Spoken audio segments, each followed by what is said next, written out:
Welcome to OWAD today. I'm Sophie, your pilot into the universe of Chinese. And today we are going to talk about another commonly used utensil in the kitchen, pen. And actually, it's not just limited to kitchen. It could be in could be your sink, could be your bathroom as well. Okay, so pen can vary dramatically in the size. It can be a pot, right? It can be even way bigger. So we talked about one is the number one food container in Chinese when you eat. You eat from the bowl, one.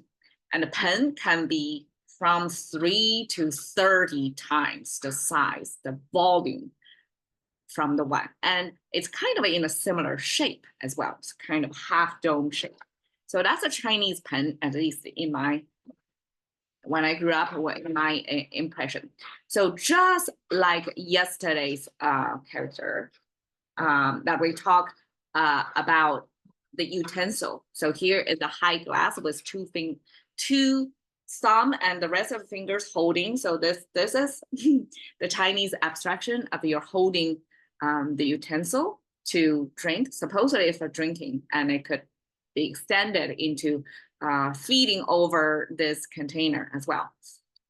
So the top then is so instead of make it like one, have this curvature, we are using the concept of fin, which is the knife, the handle of the knife, the edges of the knife, cutting something split in half.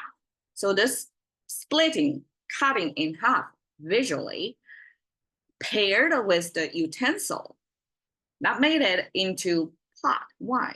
Because pot, this pen, is probably the biggest size utensil that can hold anything from solid to liquid. And it varies in size so much. And the opening, the key point is the container is not a small mouthed one. It has a wide opening. So it's easy in and out. So it's easy to access. That's the definition of the main features. It has a wide opening. Okay. Pen man, bo man. Okay. It's a Chinese commonly heard expression, means that somebody make a lot of money from something. Okay. I guess in this capitalist world that I'm speaking to, English speaking world, that 盆满钵满, like you have a high return, you make a ton of money quickly. That's probably the ideal. And Chinese just simply say 盆满钵满, means your pot is full. And a 钵满, 钵 is the monks, I guess, donation thing. Or the beggars in a city, they have a bowl, small thing, normally made of metal. So if you throw a coin in there, there can be a sound. So that's 钵. And the monks used to take that around to get food, donation from people. So 盆满钵满 means different size. A pen is a huge one or a small one. So 盆满钵满 means all of these are full. So however much you want to make, you want to go out, this is your container, and you made it to the food. So, I mean, how satisfactory is that? So Chinese use that expression visually to show you max out your earning potential. Okay, 临盆 is a Chinese way to say labor, coming into labor, meaning giving birth. And the 临 means incoming. And 盆, okay, this is something I'm not sure. It could be a midwife practice back then, that when women were giving birth, they have to use pot, pen, probably hot water or something, I don't exactly know. And that pen was used in this childbirth process. And when 临盆 means the pot is getting closer, means you're getting closer to give birth. So that's 临盆. 盆景 is Chinese bonsai, and I would argue bonsai, it sounds like 盆景 came from, like they have the same cultural root. So bonsai somebody imported the penjing artwork into Japan and have their own spin to it and made it world famous. So penjing in Chinese originally means this potted scenery. So it's like create a scenery, a small world in your pot. And that is what bonsai to Chinese. When we see penjing, we know it's like you create this nature scene just in this small space. 洗脸盆, okay, this is everyday language because I do grew up with this.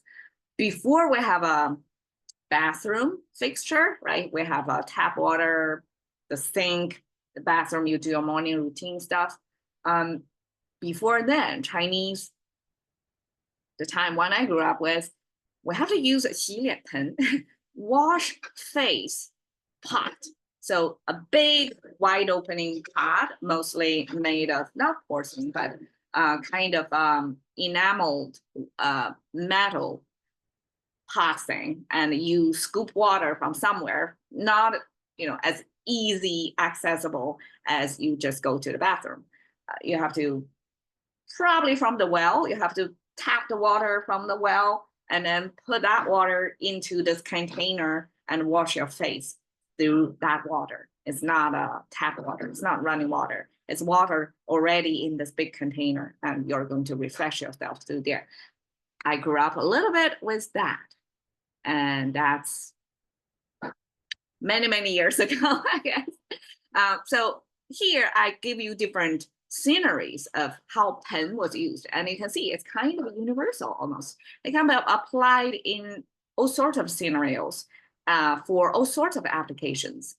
Giving birth, potted plant, and washing your face. It's a variety of utilities, varieties of size, variety of volumes, and it's deeply embedded in our life. So that's pen pot. And here I'm showing a Western standard kitchen sink, and this can be regarded as a pen. So that's one type of pot, but for Chinese, mostly the pot is not made into a cylinder shape. It's a half dome shape. That's a major distinction there.